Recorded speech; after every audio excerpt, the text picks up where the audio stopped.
once you see it, you can't unsee it. And so it's like Neo in the Matrix, where all of a sudden you're seeing the code in the environment. And I think it really works when we talk about tribal signaling, because it's all going on under the hood.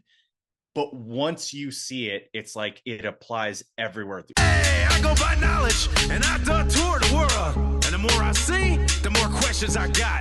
But things are getting crazier. Misinformation is everywhere. So I'm on a mission to find the best minds with answers on how we fix it. It's time to drop some knowledge. Let's go. The following is a conversation with an author of the most important book I've read this year. He's an anthropologist from the University of Toronto who's written a book on tribalism. There's so much talk about division today and polarization and how we've all become tribalized, but no one's really gone deep enough until I read this book. This book explains it from an anthropological perspective, why we as human beings became tribal. And it was through his book that gave me the understanding I needed to know how and why this happens. It was so incredibly insightful that I had to know more. And that's why I sought him out on social media. He happens to be a really cool guy, and we shared incredible similarities in our lives. We're both Canadians that spent most of our lives in the United States. And I think through our shared experiences, we were able to see just how powerful these tribal forces are and maybe see them from a more objective standpoint. I actually had a lot of fun in this conversation. Dave Samson is a super cool guy. His book, Our Tribal Future, is incredible. And I hope you get as much out of this conversation as I did. Let's get into it. It's dangerous knowledge. Massive signalers of our coalitionary alliance. And we just can't help but want to find those others in our secret society that are out there so we can bootstrap cooperation with them, right? Right. And that's where music and language. Yes. I love, and so much. So what your book just resonated with me because, of course, you're a scientist. And I've learned this stuff on my life's journey because I've had such a weird, crazy, random life, right?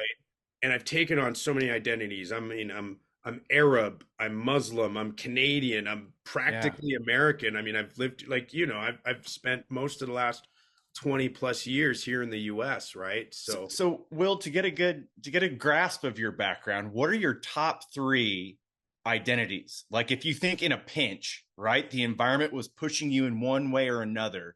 What would be the top 3 identities by which you would be most proud to belong to? Because in the scientific literature, that's the litmus test. Right. Or being able to rank identities is you can rank them in strength by how proud you are to identify and share that identity. Right. And that's so tough for me because I love living in the United States. I mean, I'm not a US citizen, but for all intents and purposes, I'm as Americanized as it gets, but of course I'm a super proud Canadian. Like I love my Canadian roots. I love my Canadian values to this day. Most of my best friends are Canadian. So that's crazy. I don't mean to I want you to get to the other ones. We do share that completely because my dad's Quebecois, grew up in Quebec, met my mom in the States, and my mom fell in love with him because he was a very skilled tribal signaler in a fundamentalist Christian environment. In your book, you talk about that. Yeah. Yep. So I owe Christian fundamentalism my very existence. And they ended up moving back to Canada because my dad was going to be teaching and doing lectures in Quebec. And so I was born in Fredericton. And then when I was 12, he got transferred to the States and we went to where my mom grew up in Indiana. So since the period of 12 on up, I grew up in Indiana in the US and I've had dual citizenship, but it's very much like you where I have felt a strange sliding scale of being able to dip into each identity at will because I know what it's like to be a Canadian. I grew up in a Canadian system. Yes. The Quebecois Samson tribe speaks Quebecois. They speak French. And so whenever I visit them, it's like, oh my God, I feel so Canadian right now. But I'm like sort of culturally a cornbread Indiana Hoosier. That's where I found my first girlfriend. It's where I played football. It's where I drank beer. It's like for the first time. So it's weird how that happens. Yeah. And my parents spoke Arabic to me. My mom and dad speak mostly Arabic to me as a kid. to the point where when I was in kindergarten, they were going to put me in ESL because Wow. Yeah. I spoke with a heavy Arabic accent with like my Yeah. mom, and yet I could read at an advanced level. Yeah. So, I had these very bizarre mix of traits and language. I went to school in French immersion later in my life, so I speak French quite proficiently. Nice. I speak Arabic. I speak English, of course. And Yeah. one of the key things, and we'll get into this, Yeah. that I've learned to connect people is with language. When I It's toured huge. these other cities, and you say something in your book that I've always known, which is accents play a big role. Huge. Ethnolect. Yes. It's I've huge. known this my whole life. Yep. Seeing the ability to identify, and even me, you'll hear the way I talk change. Yes. With people I'm surrounded with. Code switching, they call it. Yeah. Yeah. Which is just tribal signal switching, right? Yes. And you said something else in your book that I have always known, and I love what how you talk about race not being a tribal instinct. And again, I've always known this because as a kid, I grew up in Toronto where there was very, let's say, different groups of, different African American Black people. There were people from the Caribbean. I grew up with, African Black people in the Islamic community, and they were very different from the Caribbean kids. You know what I mean? So like, it's always fascinated me, these divisions people create. Yeah. There's this, and one of the studies that I cite in the book is called, the actual study name is Blinded by the Accent. And the study was kind of remarkable because I think it goes against this common intuition that people have that race is the most powerful of all signals coalition alliance. And in fact, it is just one of many that our Bayesian processors of brains that are trying to grasp predictive information so that we can model human behavior in a way that is advantageous and gets good prediction in the future of an individual's behavior. And so this one paper, Blinded by the Accent, showed that over phenotype, meaning the actual physical expression of your genes, which is what you look like, it's the package you present to the outside world, over that, language is a much more salient predictor of coalitionary alliance. And that's crazy because you instinctively. I've known this instinctively for decades because I've immersed in so many cultures and so many people, like I said, like you meet African, even in college, I went to school with a bunch of African guys and I was friends with them. And even they're from different parts of Kenya, I remember, and they were like tribal enemies, which I found really interesting. Right.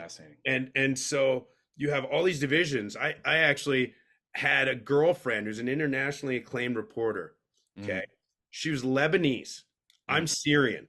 Like, we're practically genetically, like, her village is maybe not even 100 miles from Damascus, where my family's from. We're practically kissing cousins. Yeah, kissing cousins, exactly. And yet, religiously, she's Shiite, and my family's Sunni. Yeah. And so, like, she was like, "There's no way you'd ever meet my dad. It's not like there's so powerful, such a powerful tribal division." Yep. And it's purely in the Middle East, it's religion.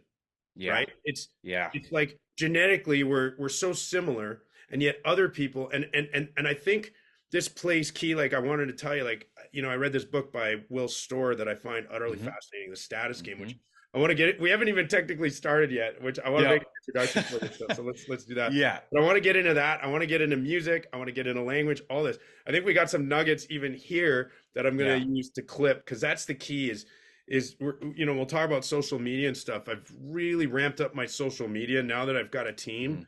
And a huge part of what I'm doing going forward is taking all these incredible guests that I've had in the past year, and I really want to amplify you guys, because I think that's ultimately my goal, and to give people a deeper understanding. So let's get started. What are some things I can say about you, as a quick little blurb? So I'm an evolutionary anthropologist at the University of Toronto. From Toronto. I better University of write. Toronto, Mississauga. Yeah, just right. That's so crazy because that's literally where I grew up, was Mississauga. That's wild, man. Yeah. You're Yeah, right. The I literally grew overlap's up in crazy. Mississauga. You know, Burnham Thorpe and Fieldgate. You know that intersection right near Etobicoke? That's literally where I grew up, right in there. Wow. That's Yeah, wild. crazy, right? Yeah. Yeah. So evolutionary anthropology, University of Toronto, Mississauga. And my research question has focused essentially on what makes humans unique. What are the characteristics about our evolutionary history that makes us different than other mammals and other primates? Got it. And that led you to this tribalism. Yeah. Yeah.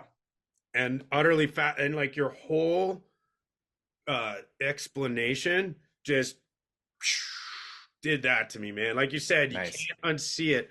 And now Once you see it. I'm way more. I'm gonna say this because it's like literally I've been friends with like people that are polar opposites of me in so many bizarre ways, and I've always known that there's some sort of instinct happening on a different level of the brain, and that without understanding that, everything is almost moot.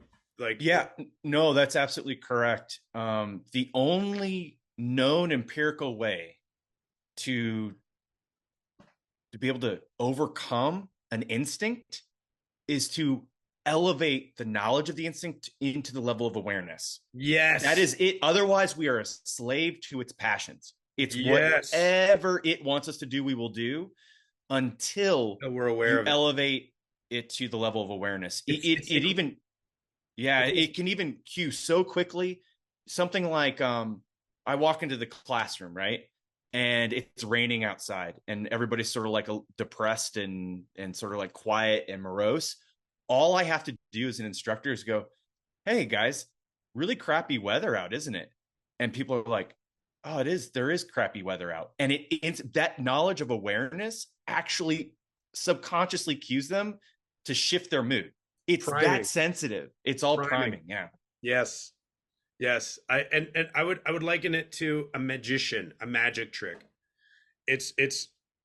Magicians are able to make the trick work until you know the secret. It's like the Wizard of Oz, right? As soon as you know it, it's a cheap parlor trick. That's what a lot of politicians, that's what a lot of movements are doing. They're basically exploiting these, and social media is amplifying these. I want to get a little into that. So let's get started because we got so many good ones. And I don't, how much time do you have, by the way? Let's go. I've got an hour for sure. Okay, cool. All right. Welcome to another episode of Dangerous Knowledge. Today, my guest wrote a book that truly, and I mean really changed the way I look at everything about the way humans interact. I have had some of the most bizarre friendships in my life.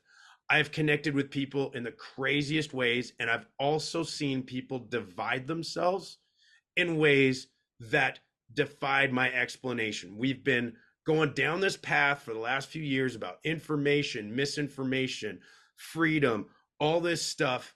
And I've gone down deep dives to try and understand this. I've read all kinds of books about this, but it was this book, Our Tribal Future, that enlightened me like no others. So today I'm talking with the author of this book, who's been so kind to stop in so he can explain some of the stuff he's learned. He's an evolutionary anthropologist at the University of Toronto. He's had a fascinating upbringing, very similar to me. He was born in Canada, lived a good part of his life in the United States. He's back in Canada. And like me, he's traveled, he's interacted with people in fascinating ways. He specializes in how primates are different from humans.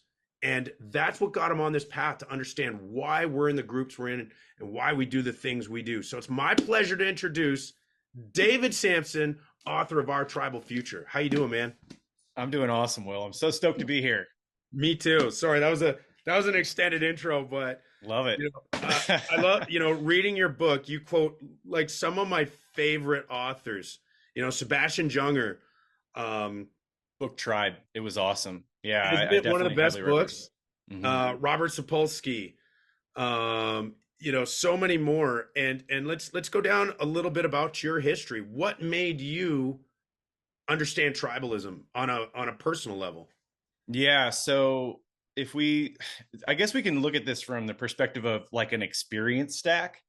I have a couple experiences that I think make my vantage point somewhat unique. We all have our own unique vantage point on our perception of reality and our worldview.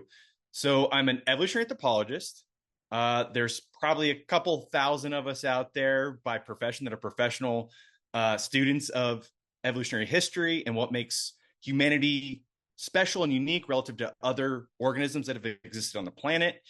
And on top of that, I've done work with wild chimpanzees in Africa. So I've spent definitely over a year of my life in Africa, both studying wild chimpanzees at the Toro Semliki Wildlife Reserve in Uganda.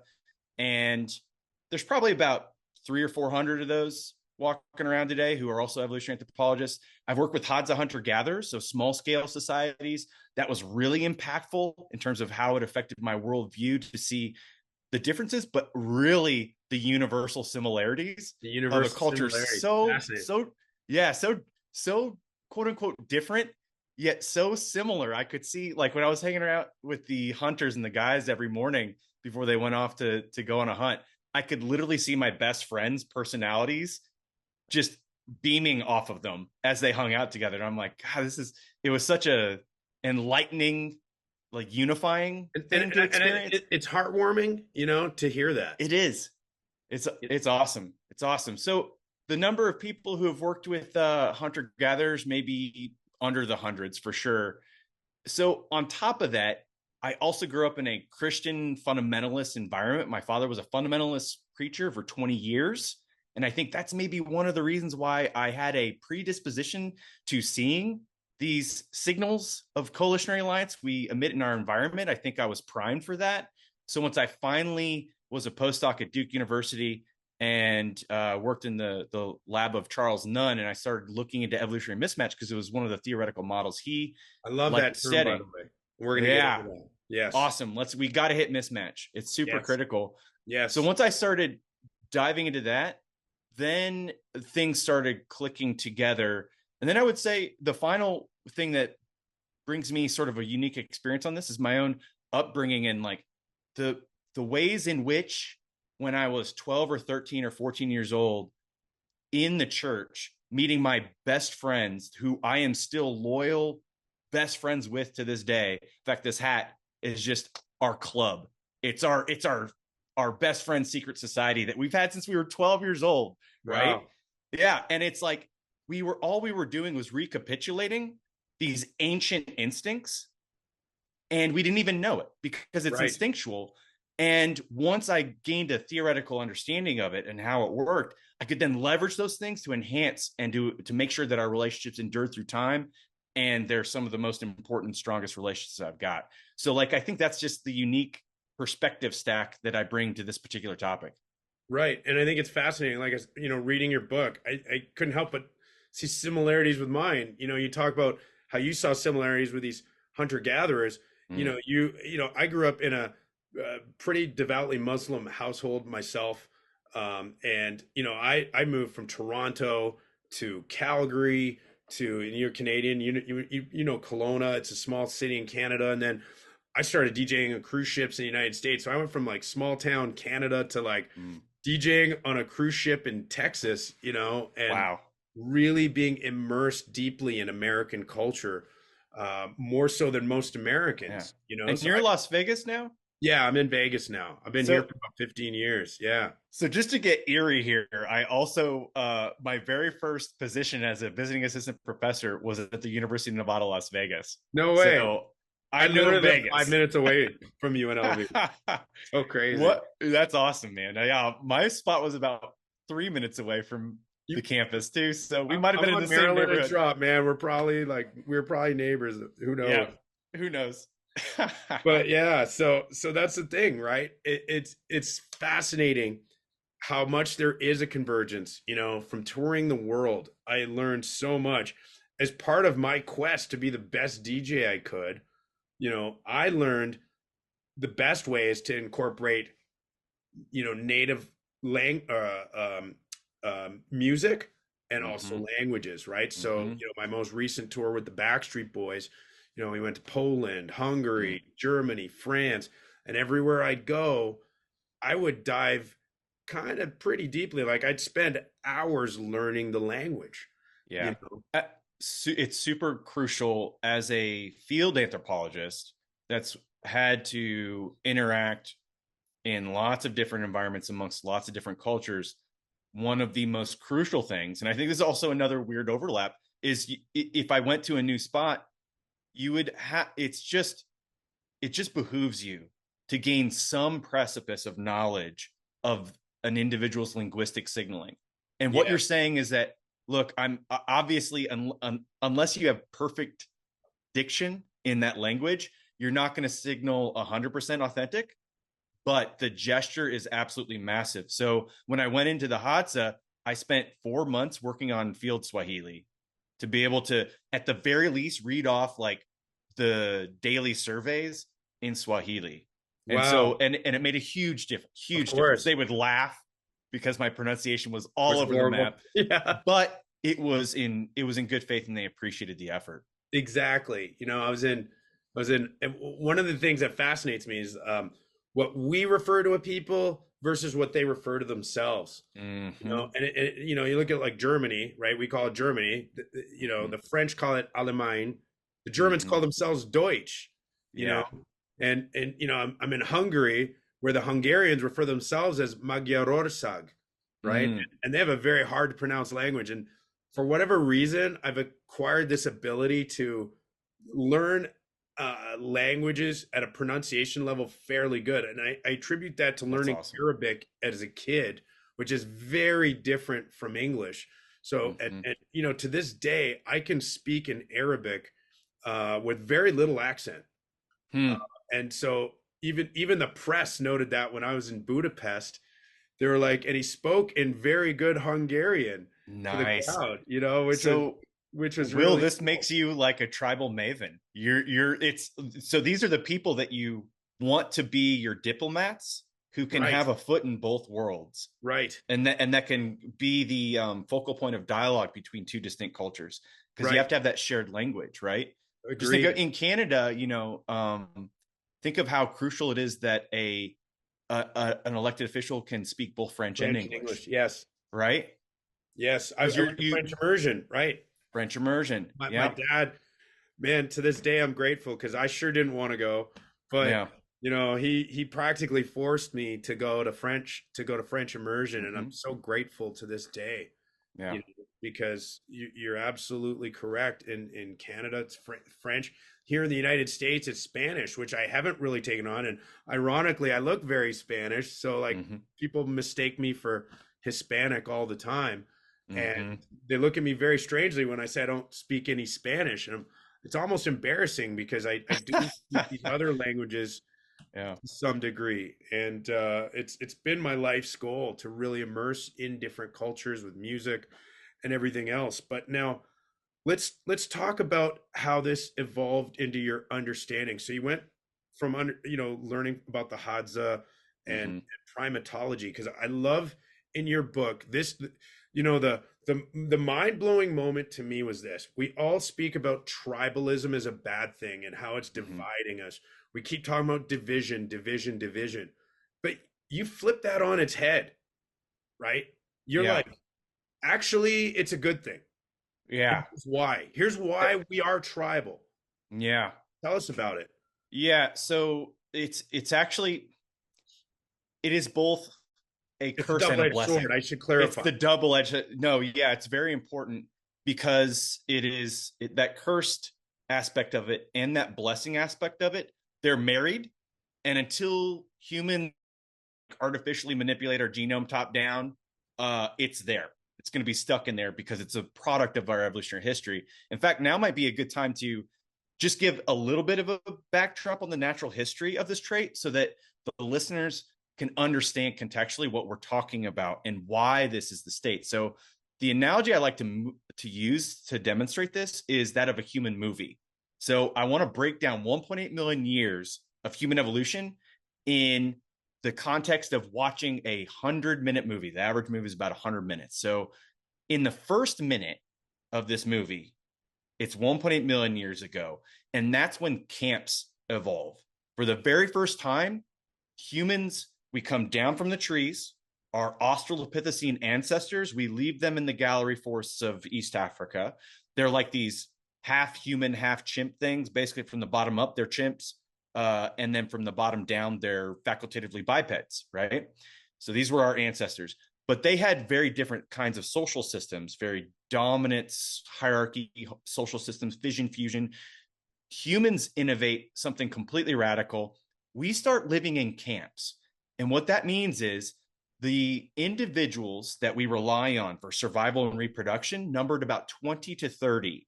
And we started living in this human camp that was kind of like a shell. It was like a social snail's shell that could be mobile and protective.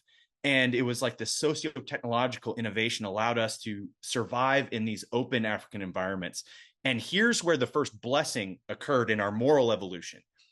Here we had instincts like face-to-face morality coming onto the scene, where these camps really embedded in us a pro-social stance where if you adhered to the norms of the group, you got this incredible blessing of allo parents, people working together, sharing food in times of disaster. Right. Cooperation.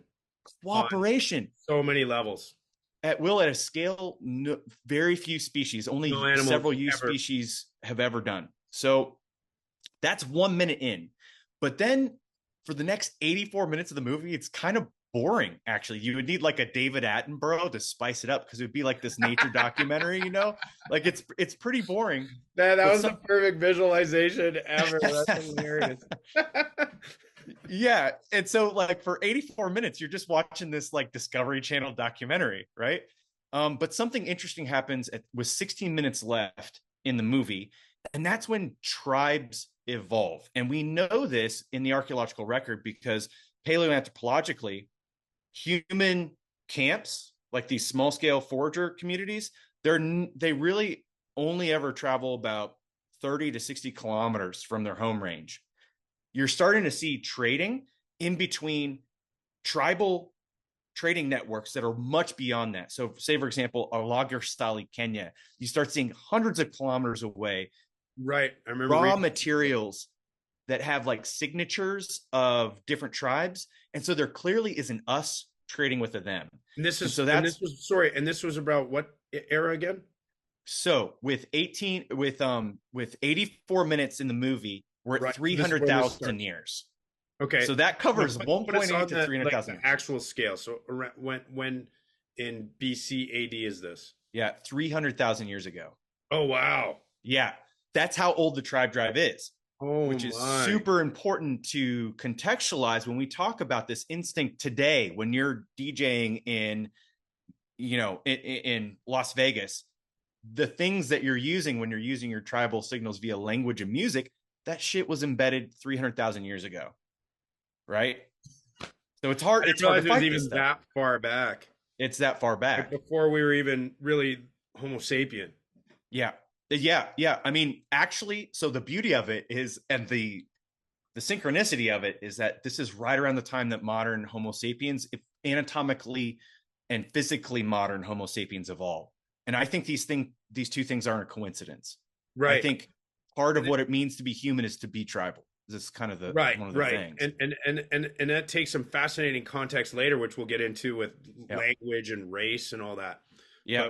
But we'll talk about that in a minute. Yeah. You basically debunk racism in a very powerful scientific way, which we'll get into later. Awesome. Yeah. So it's at this moment, 84 minutes left in the movie, that you have another kind of blessing. And that blessing is the tribe drive itself comes onto the scene. And here's the good of it. And then I'll explain the bad. Sure. The good of the tribe drive is that it is this is a perfect time to define what a tribe is. A tribe is an intersubjective belief network that signals coalitionary alliance for the function of bootstrapping trust amongst strangers. Okay, so let's use simpler language. Yes, I'm going to break that down. It's saying I'm part of this team. I'm emitting these team signals, and if you're a stranger in the environment that picks it up, we're going to cooperate at a much higher likelihood than if you don't. Right. So like you're just emitting team signals and seeing who picks them up. You're wearing a New York Yankees hat. I'm wearing a New York Yankees hat. Boom. We're buddies. Boom. Exactly. Here's a beer. Yeah, here's a beer. Exactly. And all this stuff it's sometimes it's conscious, but it's mostly unconscious. Yes. The curse though to this blessing was on the flip side. Once you make an in-group, by definition, you've created out-groups because it's the circle. You're creating a circle, and on the outside, you're creating a thing by which there's out-group. And the worst manifestation of this in humans is dehumanization and genocide. Right? Correct. Yeah. And it's such a powerful instinct. I want you to continue, but yeah, you know, and this is why, you know, lately, you know, with this powerful, we're all being flooded with information versus misinformation, science versus debunking. Now, is that even relevant with the tribal instinct? Is the tribal instinct superseding that? Yeah, so that's super critical for this moment in time in our species evolutionary history, because the value proposition, and I think you're getting at this, which is so crucial, the value proposition of identity signaling and tribal signaling isn't truth. It's how strongly I am allied to this coalition. So in fact, you can even, and this is so scary, you can rationally signal untruths that allow you to say, no matter what, I'm part of the team.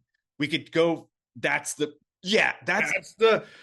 is one of the most show-stopping moments in your book, where it's literally the more irrational it is, the better the signal to your group that you're part of this. And you know where I experienced, and I've seen this, and you talk about this, and it almost sent chills.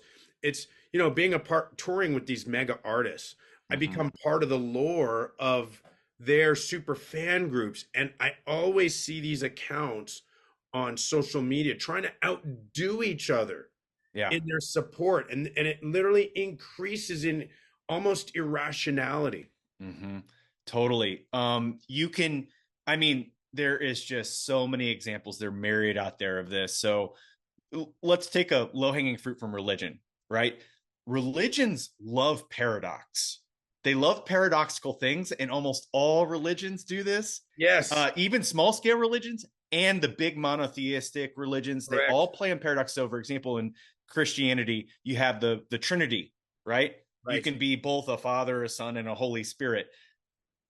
The reason why this is so hard for to teach kids is because it makes no fucking sense. As a Muslim, we were taught that makes no sense. It makes no sense. But because it's paradoxical, when you say the Holy Trinity is real, I believe it, and you mean it, you're part of the group. You've just been bestowed the rights and privileges and secret access codes, the admin codes to the group.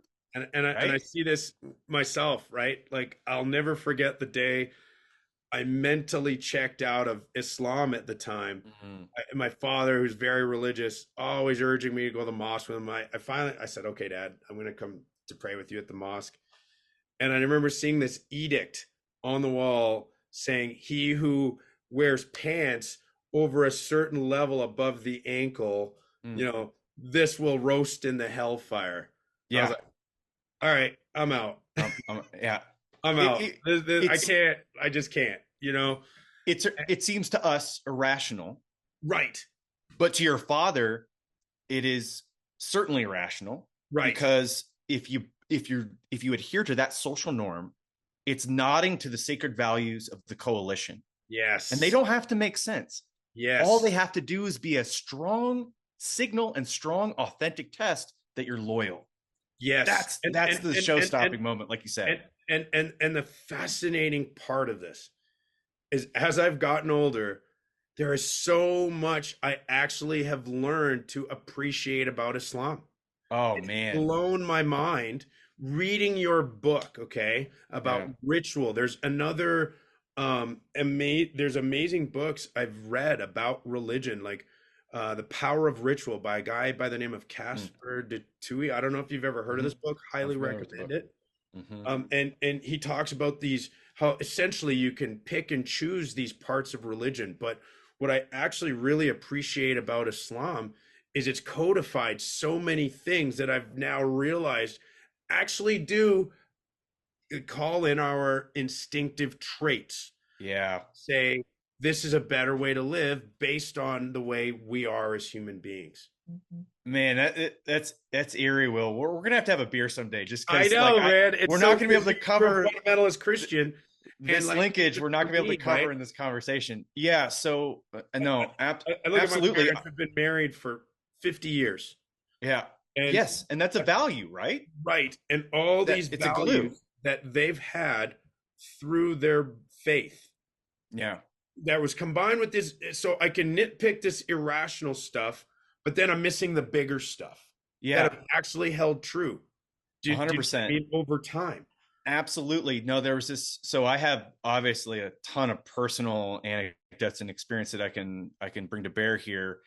One study though that really crisply exemplifies this is a study that was done in the Royal Society of Britain. It's a really good journal that publishes in the Proceedings B, and it was a 10-year study, over 10,000 people. They were church parishioners, and they compared that to non-church parishioners. The church parishioners, they had, I mean, I want to talk about this from an evolutionary standpoint. They had significantly more children because their social networks were stronger. They had a greater alloparenting network, meaning you can have alloparenting is when you have other people besides the Yes, parents which is take care of your critical. kids. Which is critical. Super critical. When we involved in camps, that was a huge benefit to females being able to reproduce more than one individual kid through the weaning process, which in chimps is like 4 or 5 years. So Right. what they found was that these people not only were did they have greater fecundity. So like from an evolutionary standpoint, that's huge because they're producing more kids, but they're also happier, and the kids have better theory of mind. They're more developed because they're developing in these larger social networks. And so I just think back to growing up in my fundamentalist Christian environment. And there were a lot of things that a 12 or 13 or 14-year-old boy bristled against, where I was like, God, this top system sucks so bad. I want out of this as soon as I can. Yep. And then writing this book, having that realization that it doesn't have to be truthful to have a underlying rationality to it, and that there's a reason why these things came into being in the first place. They fulfilled these really crucial, deep Paleolithic and agrarian society functions, and realizing how gray this is and not black and white.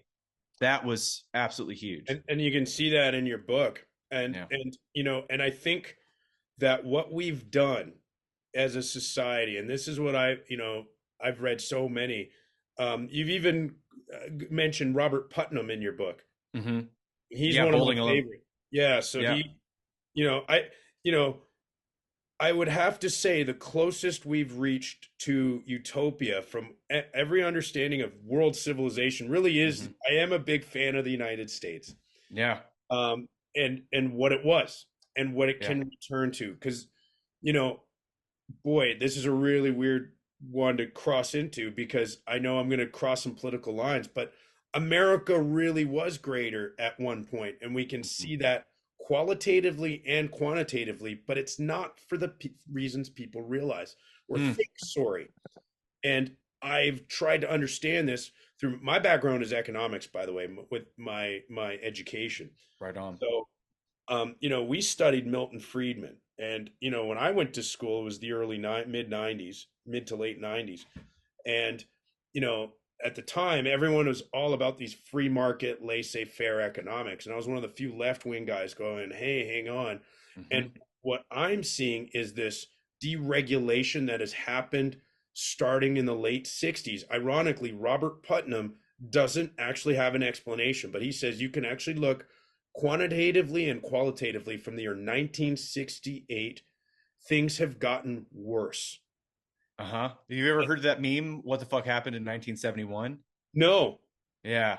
And so it's Really? all, yeah. So in my one ideological tribe I flirt with, but I'm very mindful of my tribalism about is the Yeah, yeah. Bitcoiners and proof of work as Right. an emerging technology It's so interesting for, that I'm fascinated by your involvement in crypto because as an economist, I call yeah. it a religion. Yeah. So for me, what got me interested in it, and I didn't know we were going to talk about this today, but what got me interested in it was it's as a emerging technology of trust. Yes. So what was going on in 1971, as the meme explains, is we go off the gold standard, Right. and Nixon's like, now it's just the U.S. government that controls what the USD equals, and so we can start printer go burr, and we can start manipulating this and weaponizing this all over the world. Right. But what it meant was the USD turned into a purely imaginary, abstract thing that wasn't connected to real world resources Right. whatsoever.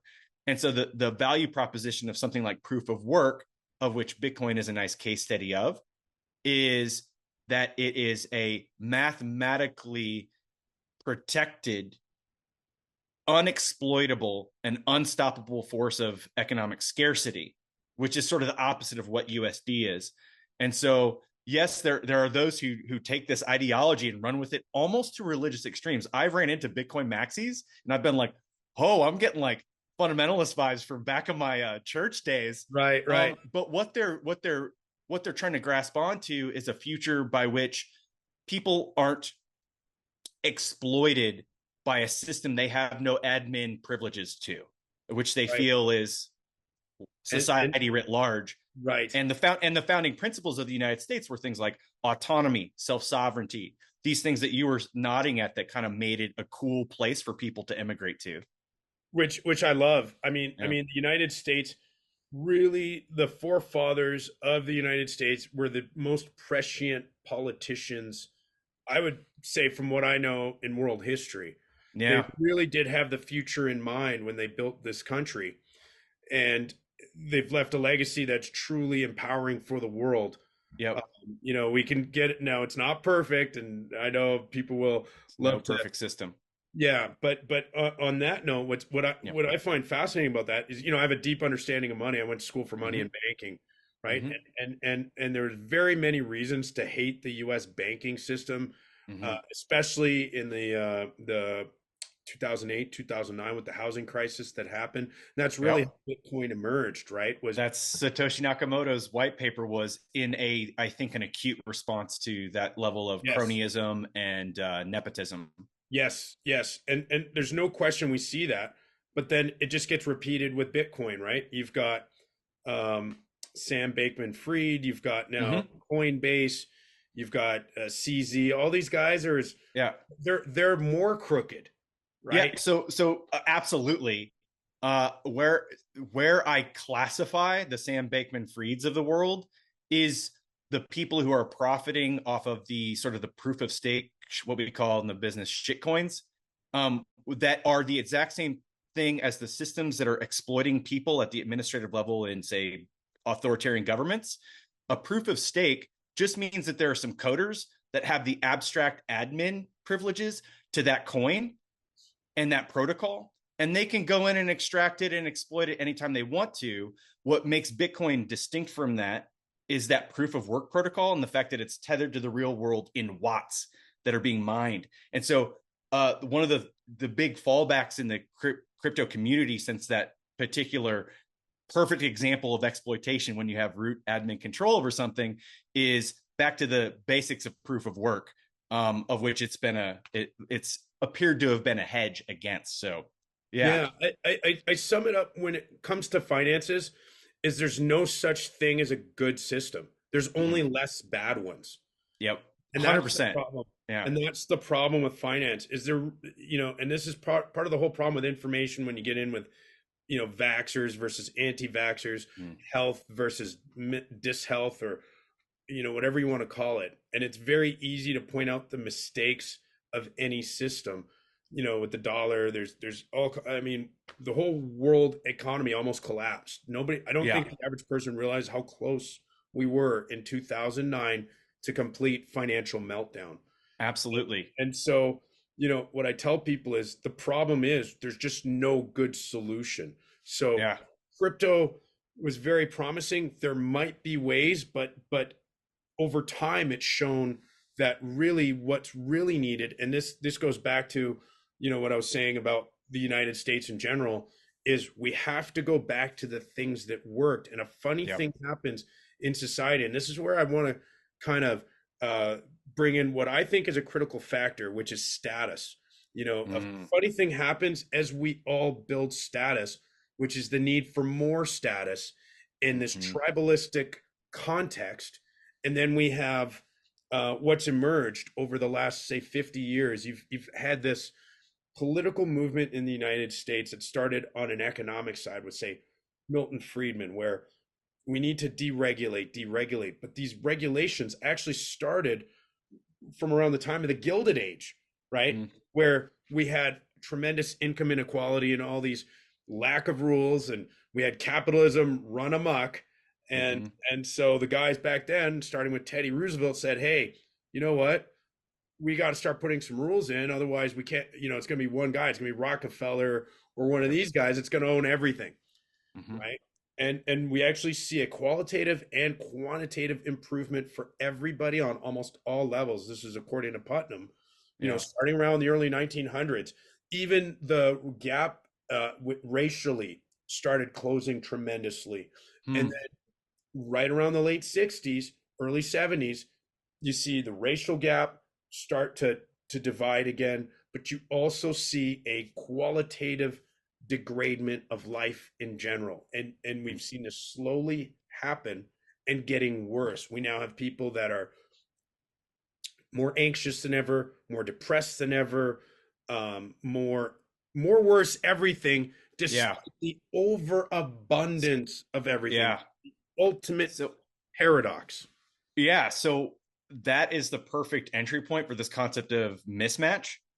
And so I'll wrap up the last minute of the movie analogy. So because we haven't even. I apologize. Dude, this is great. This is why I love it, because we can just bounce back and forth. Yeah. Let's talk about that. Yeah. So we were at minute 84, right? There's 16 minutes left in the movie, and tribalism comes on the scene.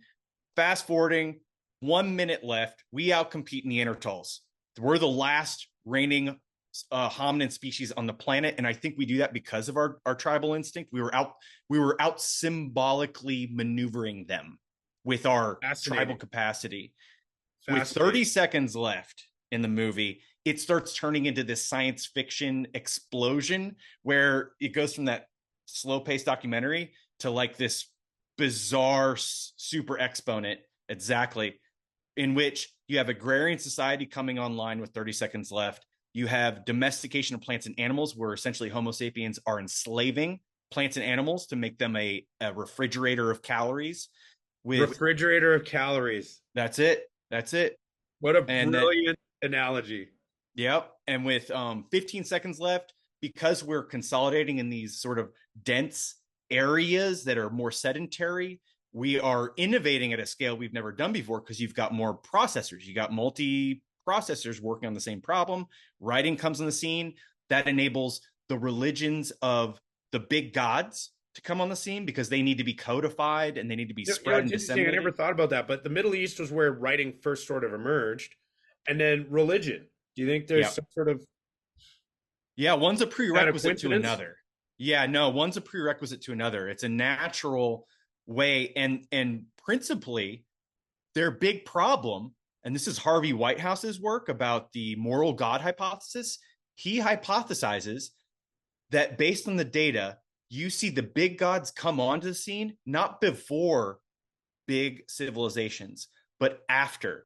And you want to think about the most perfect tribal signaling ideological system. Religion can't be beat, right? It is the 800-pound gorilla in the room of tribal signaling. It will beat you up every time, right? And so the reason why that is because what they were trying to do was get millions of people who were sitting on top of each other like a snake's den, for the first time, and they're trying to get them to cooperate. So by either the point of a sword, by the words of a priest, or by the the stroke of a pen, you're going to be part of this religion, right? You're going to be part of this religion, because then it enforces mass scale, almost a weird symbolic coercive cooperation that no human group had ever had before. That's religion in a nutshell, right? That's the natural history of it. But getting to this final point on mismatch here, with half a second left in the movie, something really neat happens. You have the Levitt brothers on the East Coast of North America innovate the McDonald's of social patterns in what we call today suburbia. And it's the final death knell in what had been happening since we had been living in a sedentary society for 10,000 years. Basically, it rips us out of that camp network that, remember, was minute 1 in the movie. It rips us out of that thing that was 99 minutes of the movie. We were in that social pattern. And now in the last half second, it's gone. We're now in this nuclear family. They invented nuclear families. Nobody ever lived in just a nuclear family. Some fascinating points about that in the book, how it's actually led to like losses of friendships because there's such a focus on the nuclear family, which isn't actually ideal. It's an artificial construct. It's not, it's a system that if you were to pluck and then put into nature would not be able to survive. Right. And so that's a good litmus test to whether or not it's an actual social pattern that is a human social pattern. So with half a second left, boom, you have this massive mismatch. And what I mean when I say evolutionary mismatch is that we evolved for how things were, not how things are. And so this is one of those things where we get ripped out of that original pattern. And then with a millisecond left, globalization occurs, online, social media jacks up, and then all the world's tribe, now 5 billion of us, are in this tribal royal rumble, signaling coalitions everywhere and trying to do that status game that you're talking about. How can I gain status in my tribe? By signaling the most cheap stuff on Twitter. And there's mismatch in a nutshell. And we've allowed, through this deregulation that's happened for the past 50 or so years, and essentially winner take all capitalism, right? Mm-hmm. So it's hyper competitive on a gargantuan scale. So you have these titans that hire the best scientists. So instead of our scientists trying to optimize our lives, like brilliant men like yourself, and no, they're being hired by these corporations to hijack us. That are aware of these magic tricks of human awareness and human consciousness and subconsciousness, and saying, hey, we're gonna use our awareness of the stuff for tricknology, to make nice worse off than they could be, which is for profit, and that's where I am tremendous. This is what I've seen and concluded from my observations of everything I've seen. And this is what's leading many young people to Marxism, I can't, because I'm very anti-Marxist. So to be clear to everybody, in no way am I saying capitalism is a bad thing. Market forces are by far the best thing to come to human society, mostly, right? They need regulation. We need government oversight. We need what the forefathers of America were so brilliant in instituting, which was basically competing institutions, right? That essentially overlook each other. And we've lost that in many ways. And we've allowed capitalism to be hijacked by these corporations to do what's in their best interest and their profit. Milton Friedman famously created this morality, back to your tribalism, that basically said the only obligation corporations have is to their shareholders. That's it.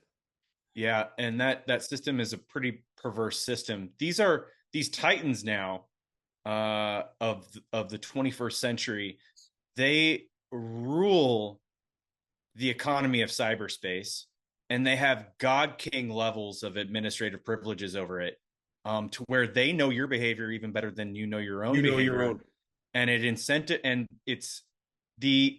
a massive case at scale of poorly aligned incentives, where the incentives aren't to be pro-social and to lift everyone up, but the incentives are to extract as much attention time, and human energy, and scrape as much of we can of human energy out of the system into the hands of a few god kings.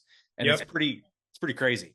It is. So Yeah. that they can have a 300-foot yacht instead of a 200-foot yacht. But that's the thing about status, and I know you I want was to talk just about going to status. get into that. Yeah, so you beat me to the punch.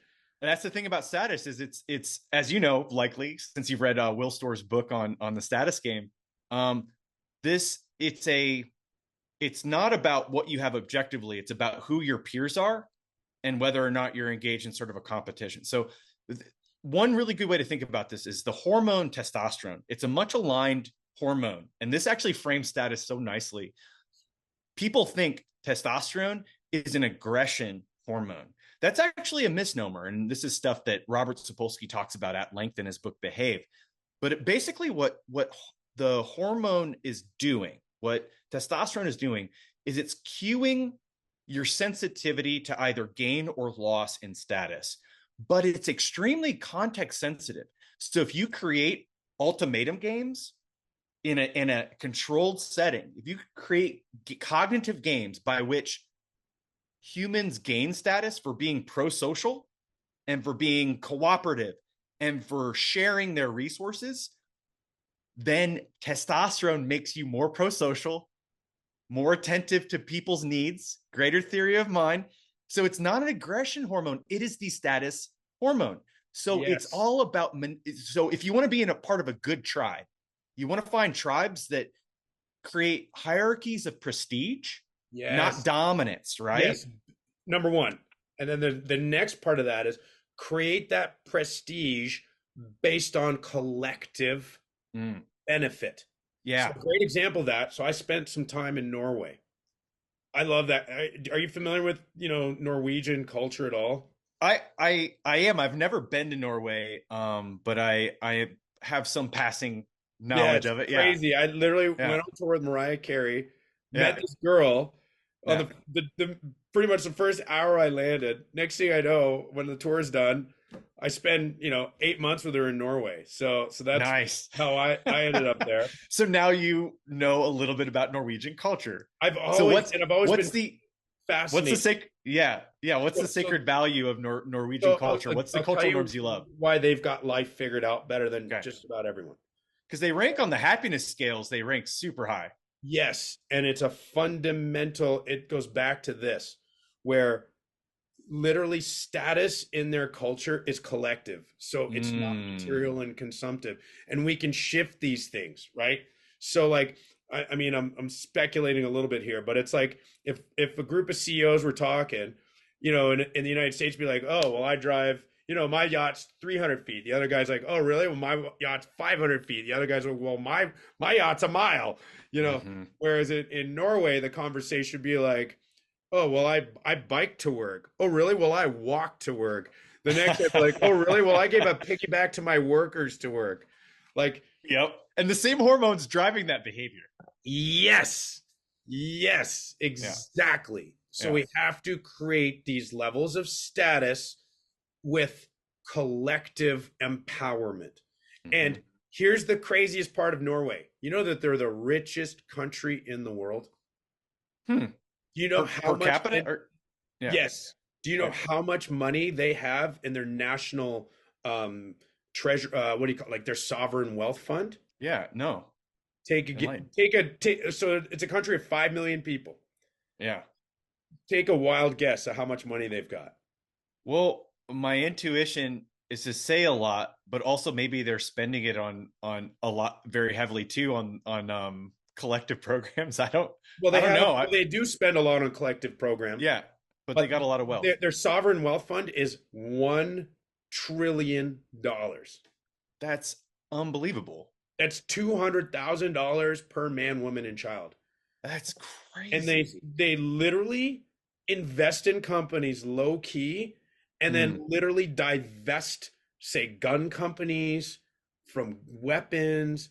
They do the most incredible stuff around the world, and you don't even know it. Huh. And that's just the way they want it. Huh. And guess where they got this idea of a sovereign wealth fund from? Where? Alberta. Huh. Alberta. Alberta started a This. sovereign, an Alberta Yeah. fund back in the 80s, believe it or Yeah. not. With How's gold. it doing? Not good. They Not good. squandered it. They squandered it. It's tough. It's life is so Yeah. fascinating and you know, and this is why your book is so important. And so I want to, before we finish, because I know we could spend another 5 hours talking. Yeah. Lose my day, but I'd be happy to do it. Yeah. But I love your book for so many reasons, but you actually have solutions. You're not just a guy saying, this is where we're going, it's a dystopia, it's this and that. You just explain why we're doing it, and here's how to take this double-edged sword and make it better for all of us. Mm-hmm. Right? And so, you know, you talk about the super virus in your book. Yeah.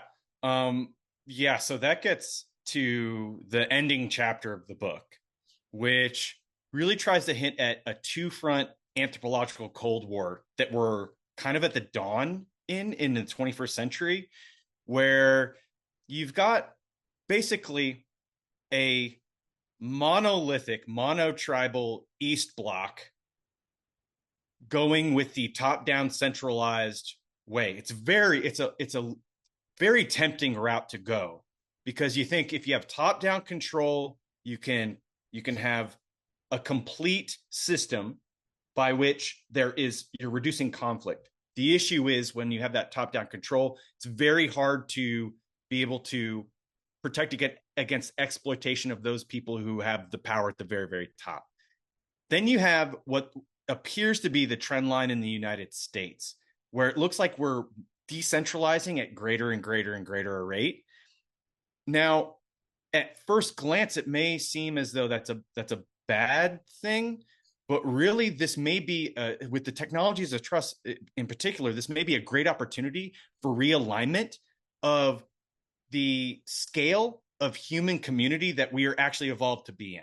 So one part of the answer to what is our tribal future is intentional proximity, doubling down on your communities that are more face-to-face, build strong camps, build strong honor groups, build strong, really close face-to-face networks. Because when the shit hits the fan, they are worth 1,000 times more than any political vote you could do on election day.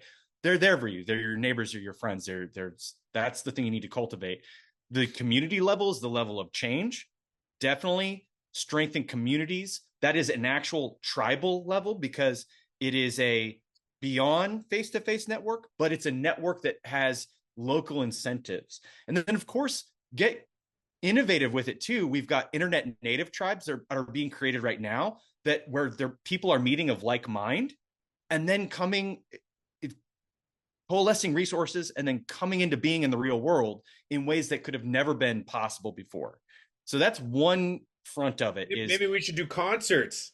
Concerts, inclusive concerts, right? Maybe we did. Yeah, I want us to talk a little bit about music as a tribal signal today too. You got it. So we'll get through what I think we can do at the species level. All right. So strengthen your local communities. That's absolutely like, what's huge. an idea? Like, so here's a crazy idea for me. So like, I'm a vegan, right? Mm-hmm. And I see, I can't stand vegans, by the way. Like they take on a religiosity that really annoys me. You know, and I thought to myself, how cool would it be to just get with one of these vegan companies and just do a barbecue and just invite people? Yeah. You know, why not just have local barbecues? Well, so one of the most powerful ways, and in fact, this gets to this is actually a really great example. Have you ever heard of Daryl Davis? So you've got to watch his TED Talk. Daryl Davis was a musician. Yeah. Daryl Davis was a musician. He is a musician. He's an active musician who is an African-American in the South. And he has literally in his life gotten over 200 members of the Ku Klux Klan to throw out I've heard of him. Yes. You've heard of this guy.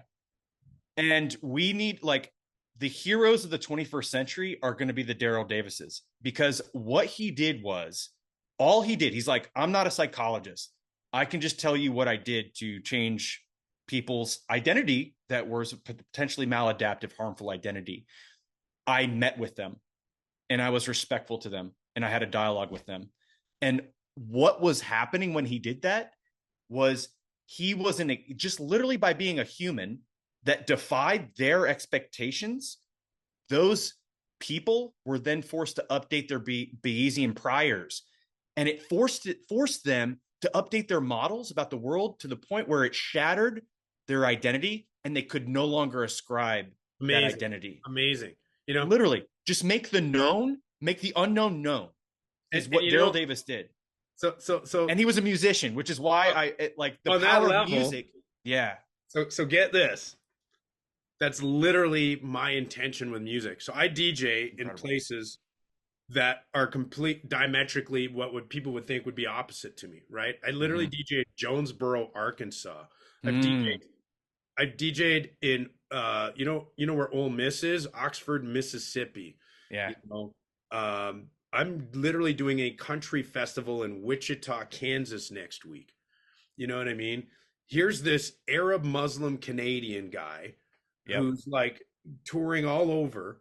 And I literally just today posted my picture. I'm playing at the Calgary Stampede this weekend. Awesome. I've got this new song of Tennessee whiskey. Do you know the original Tennessee whiskey? I do not, but I gotta listen to it. You gotta listen to the original. Yeah. And then you gotta listen to mine. So when we made this, it's the craziest story when we put the song together, right? And the singer on it is like the first thing you hear, the vocal, her vocals, and she's one of the most incredible singers you'll hear. First thing you think, she's Black, African American. She's actually Italian New Yorker, singing a slow country song on a house beat. Love it. And on this house beat, we've got live violins to give it the homage to pay tribute to the roots of the song. That's a signal. And you're marrying multiple signals in music. I'm so glad you brought this up. Music is a kind of language. It's a kind of syntax. It has grammatical structure.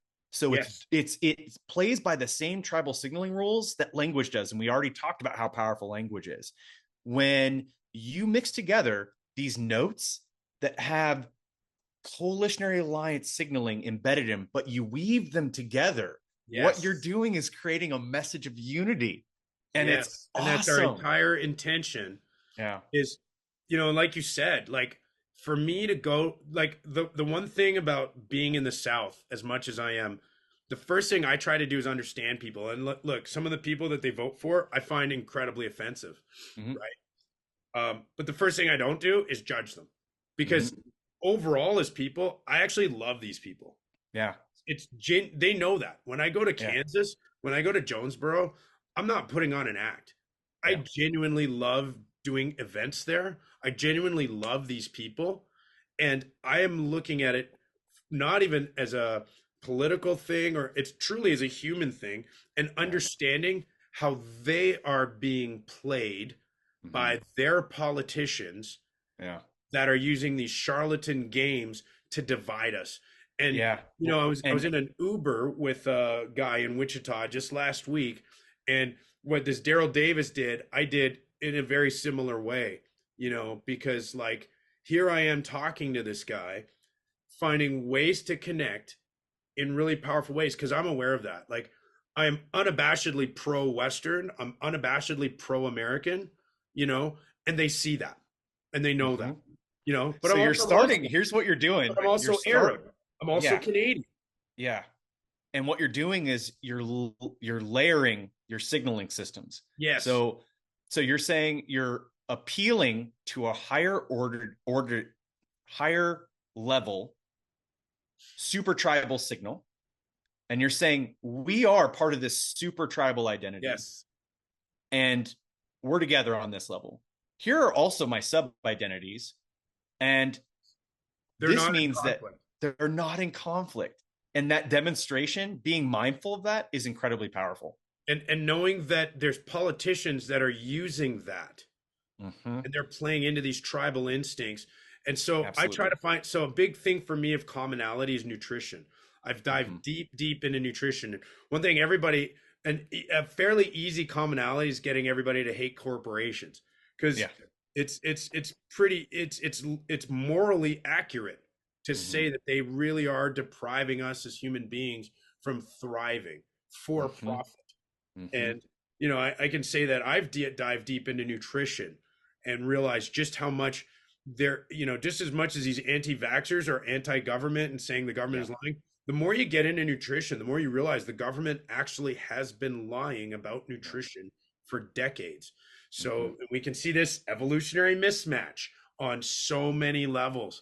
And Yep. this is where I can start with nutrition. For example, I go to these places where diets are very poor, and I can say, hey guys, just a few changes, do this, this, and this, and you'll experience significant improvement. Now I'm at a point where I'm pretty, I run 30 miles a week. I'm Nice. 47 years old. And when people look at that, they go, wow, how do you do that? I'm like, well, I was never a marathon runner. It's literally by changing these things first. And I never judge. I never go, Yeah. you're a fat idiot, or you're a dumb person. Like I said, I do actually go hard against vegans because they love to judge people, right? And as Mm, humans, we're actually omnivores. So yeah. like, to tell someone they're being evil for being a meat eater, that's not Yeah. only not helpful, it's actually not true. Do you know what I mean? I do. I'm of the camp that where looking at our species in its totality, understanding how crucial prosociality was to our evolutionary survival and success.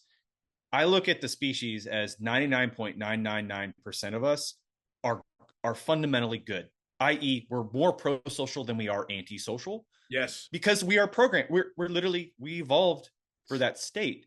I think truly pathological people, your sociopaths, um, at the extreme, are a rounding error. And so my first level assumption when I meet someone is that they're part of that. Statistically, it's likely that they're part of that 99%. Right. What we differ on is the Sapolsky cues that we matured in throughout our growth and development, right? What were the environments that our brains developed? What was our diet growing up? Yes. How good was our sleep last night? What kind of cultural norms have we had to adhere to so that we had friends, we had mates, we had all these potential things that bring us wellness in our life? All those things are just they're very deterministic in the way they fold out. So to judge someone because of Agreed. them is a fundamental misstep. And when you do that, if you come across as judgmental, what you're doing is the opposite of the Daryl Davis strategy. You're confirming maybe their bias about your group, right? If you come off hostile and you come off like a combative, you might be reifying their prior that someone from an out group is someone that's just going to be mean to me and judge me, right? So you just have to be the opposite. It just demands respect, which is what should be our fundamental. Yeah, and it's also appreciating their full scale of traits and looking at them holistically.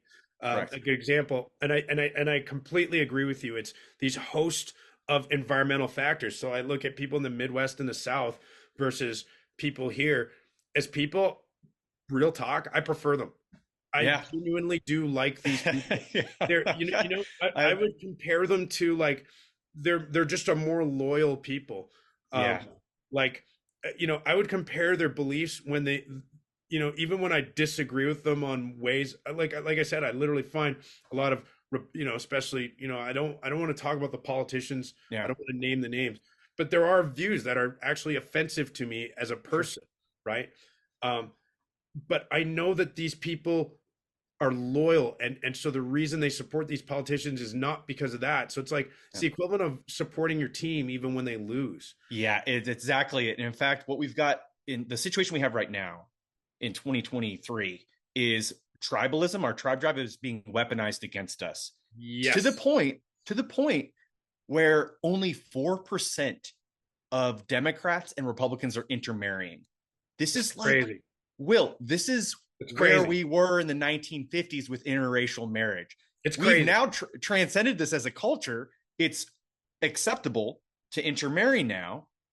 but it's not acceptable to marry across political tribes. But that's how different species are made, man. When I see a 4% right, intermarriage rate between a political tribe, that's like political tribes becoming actual different species on the genomic level. right. And what's so fascinating about that is your work. One of my favorite parts of your book is where you actually debunk racism, like in the most powerful way, right? So Yeah. like in your book, tell us about it. How did they do that?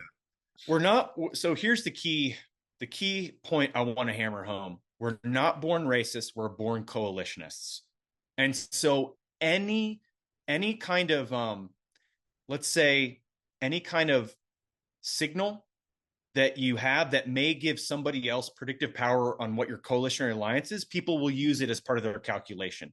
But it's not immutable. So one of the best studies that ever came out on this, it's the kind of science that we should be shouted on the top of hilltops to get people's attention, was the Kurzban et al. Study, Can Race Be Erased? And so they're testing whether or not, in a controlled lab environment, they're testing whether or not an individual's melanin content, which is their skin color, right? I just see it as it's a very simple trait. It's very simple. Like, it's a handful of genes.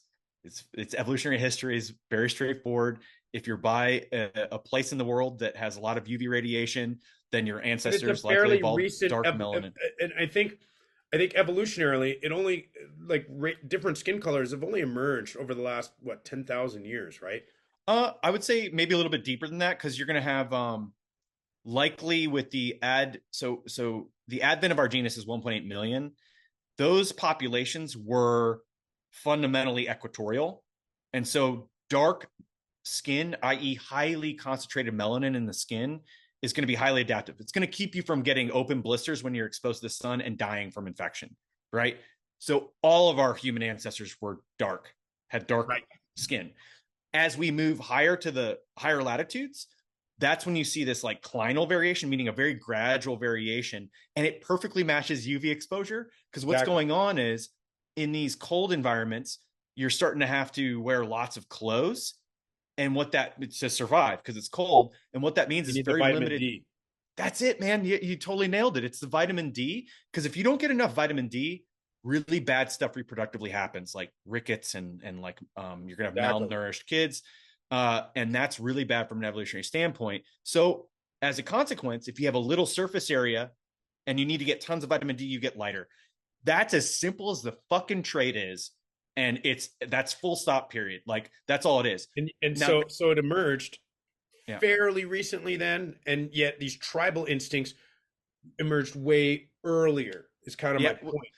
Yeah, so the tribal instincts are what they're doing when they see now differences in melanin is under the auspices of something like political tribalism. They're being taken advantage of. But it was almost never the case that our ancestors ever saw another groups with massively different colors. This literally because of clinal variation, right? But they did have language variations, right? So that's why, and you talk about that in your book. It's something I've instinctively seen, that even accents matter.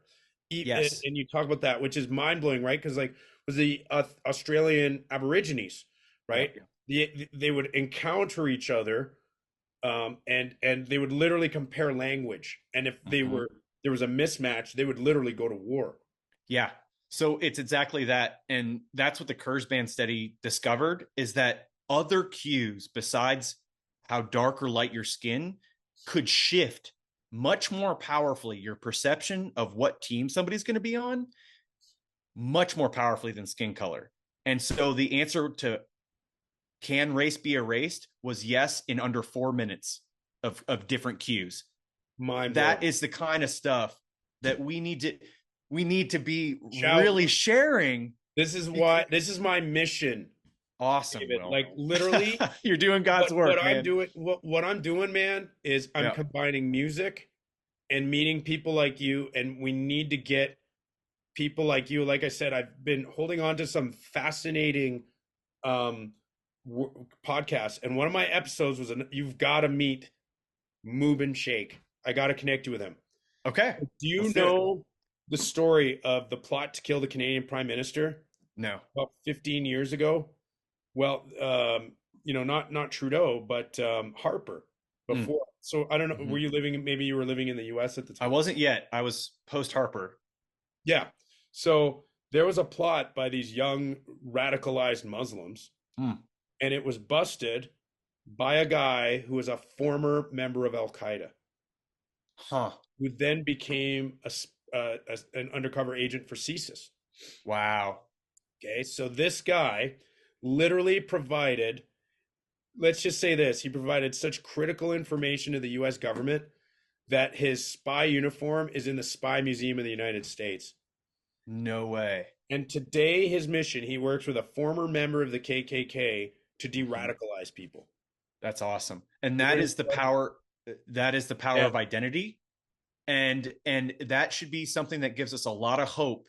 We shouldn't be glass half empty on this. We should be glass half full, because as we gain an understanding of these phenomena, then we're able to perhaps shift these very malleable identities, because it's rooted in symbols. That's all these things are. It's just Oh, symbols. Identity is an illusion. Well, it it's is. not It is. real. And we think it's real because it was adaptive for our ancestors to believe it was real, but it's a Yes. fucking illusion. And we All shouldn't made up. let it control us this way. And I was just looking, what did I post today? Look at my Instagram. It's a Yeah. picture of me with a cowboy hat. Oh, I already saw it and I liked it. And I was like, tribal signals, man. I saw it. Once you see it, you It's can't unsee it. showing deference Yeah. to cowboy culture as Yep. I bring out my song Tennessee Whiskey, because it Nice. was really important when I made it that it would gel with country people Awesome. and people that like dance music, house music. That was really, really important to me. Now, Uh, it's crucial. It's crucial in this exercise for the listeners out there when they think about trying this in their own environments. It's crucial that it rings authentic. And I think that means when you do this, Will, it means you're a very skilled signaler. For those who aren't as skilled, be mindful of the fact that if it rings inauthentically, what do we call it? We call that cultural appropriation, right? That's what that phenomena is. It means so, and nope. even that's fascinating to me Yeah. because and I understand the sensitivity of it within Mhm. Black American culture, why they are, because there really is a history of things being appropriated. And I think of it compared to my Arab culture, it's the opposite. As a kid growing up, when white Americans would adopt Arabic things, we would celebrate it. Yeah. Oh, Yeah. did you know this? Did or like Steve Jobs is actually Syrian. His father was Syrian. Huh. There's all these famous I best describe them as undercover Syrians, Yeah. That's awesome. and so context matters, and the key thing, it all boils down to what you said. It's uncovering these hidden truths about us as human beings that and once we've empowered ourselves just by being aware of them, Yep. then we disempower these charlatans, these power hungry psychopaths that are hijacking society Mm-hmm. from us. So to that, yeah, on that note, let's talk about 3 things the listeners can do to Sure. become more aware of their own. Love that. I think of them as tribal self-diagnostics. So diagnostic 1, do the mirror game. This is essentially a moral equivalency test. You're basically do something along the lines of imagine a politician that is on the other side of the political line, right? Or what you consider a bad politician, right? Imagine them getting in trouble for something like tax fraud, okay? And then in that instance, once you've conjured that imagery of that feeling of what it's like as an experience to think about that, insert a politician that is part of your team and see how your mind reacts to that. Does it start making excuses? Does it start confirmation biasing around it? If it's not identical in the emotional tone, then you've got a little bit of tribalism, political tribalism playing. That's such an interesting, because one thing that I actually find, I love Jewish people. I have so many Jewish friends. I've been but yet, you know, the Palestinian-Israeli conflict is clearly a very sensitive issue. And, you know, I get accused of tribalism on both sides. You know what I Yeah. mean? It seems like whatever's not conducive to that side, I'll be accused of. So that's a really interesting way to do that. Yep. It is. So that's a really good exercise. That's self-diagnostic one. I love that. The second one I call the moral valence test. This is how virulent is your tribalism. The way to do this, if you're going to do it, you can do it two ways. One way to visually do this would be to imagine if you're a Democrat, for example, imagine the most powerful symbols of the Republican Party, or imagine a Republican tweeting online, a classic Republican stomping point. If you're the other team, do it vice versa, right? If you have any level of a contempt or a disgust response, this is very, very serious, because what's going on is your insular cortex. This is the part of your brain that is linked to your amygdala. It is the thing that evolved in our primate ancestors to make sure we don't run into toxins and to avoid toxins. But because evolution creates new on old systems, our perception of when moral violations occur is a disgust response. Right. So if you have a disgust response, it means that you're literally identifying that as a moral toxin that has to be extinguished and repelled. And here's the dangerous thing about it and why it's so important. It is the precursor to genocide and dehumanization.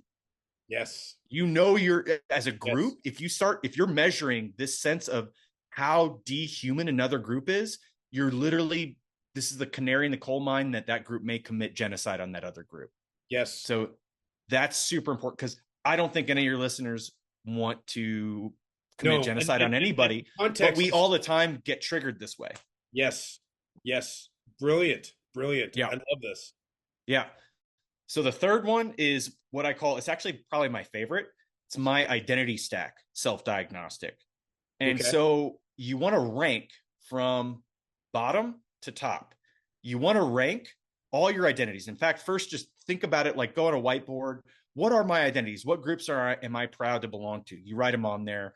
You know, it could be your church group, a softball group. It could be a really massive group at scale, like a political tribe. You can rank all the, then put them in order of how strong that feeling is. So like the most high rank at 1 all the way down. Now here's the trick. Figure out how many of these groups are actually tribal or sub-tribal. What do I mean by that? A tribal group is beyond face-to-face. Remember, it evolved so that strangers can cooperate amongst each other.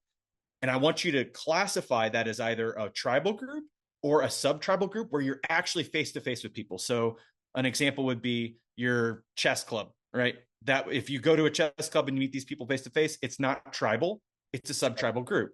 If it's the Republican Party, the Democratic Party, it's a tribal group. It's beyond face-to-face. You can't possibly know all the members in that group. Every Republican, right? Exactly. Then the final little bit of math is, okay, what's the proportion? How many of these groups are tribal groups that are beyond face-to-face? And you will be shocked. I did this in my classroom with my students. So many had only tribal, only beyond face-to-face. I mean, I was literally dumbfounded. Wow. So many had a 1 where all their identity groups were tribal. And I'm like, okay, guys, here's the challenge. We want to reverse that trend line so that the groups that you're identifying with are filled with real human beings that can call you by name. And that will go so far in terms of creating a life of wellness and enhancing your sense of self-being, autonomy, sovereignty. To these things, these tribes, they don't care about you. You're a pixel and they're in the there machine. To profit off of our they've hacked our brains and found a way to profit off of our misery. And this, I could go even deeper into that, but man, you're blowing my mind. Everything you're saying, man. Awesome, Will. Yeah. That is such incredible insight. Yeah. And so that's to getting to your point of like how crucial it is to elevate this instinct into our attention. Those are 3 nice exercises, and anybody can do them right now in under an hour or even less. So if we, now I know we're pushing time here. But you can go on, man. Okay. You, as long as you want to go, I'm awesome. not leaving.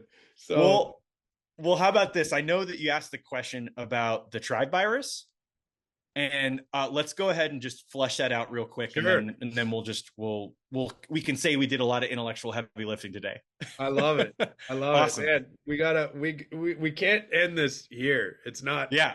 You know. Yeah. Exactly. So, all right. So this is just a hypothesis, right? I call it the tribalism vaccine hypothesis. Really, this was my attempt. It's just one human's attempt at trying to save the human species. It's speculative, but I think the underlying science is worth investigating. So the analogy I like to use here is that of tribalism. Okay, tribalism is one of the bad isms. The fact that we want to be part of a tribe, that can be either good or bad depending on what tribe we want to be on. But tribalism is like racism in the sense that you're thinking your tribe is inherently superior than another. But we've already talked about how it's an illusion, right? So that can't be true. So how do we inoculate enough people in our society? And really what the goal is at the species level to be inoculated against this kind of tribalism, thinking our group is inherently superior to other groups, because that's where the bad stuff happens. So the idea here is that we have a part of a vaccine is an immunogen. An immunogen is the active part of a vaccine. Okay. It's just the thing, like you're taking from the virus that allows the immune system to map on a defense against it. And in this case, what we're using in this mental immunity inoculation is identity protective cognition. IPC is one of the most powerful biases known to psychological sciences. It means that you're going to confirmation bias and you're going to lean into anything that confirms your identity versus anything that pushes away against your identity. So the idea here is that we're going to use this active part of the virus against itself. We're going to use groupishness against itself to defeat it. Okay. So the immunogen is one part of a virus. The adjuvant is the second part of a vaccine.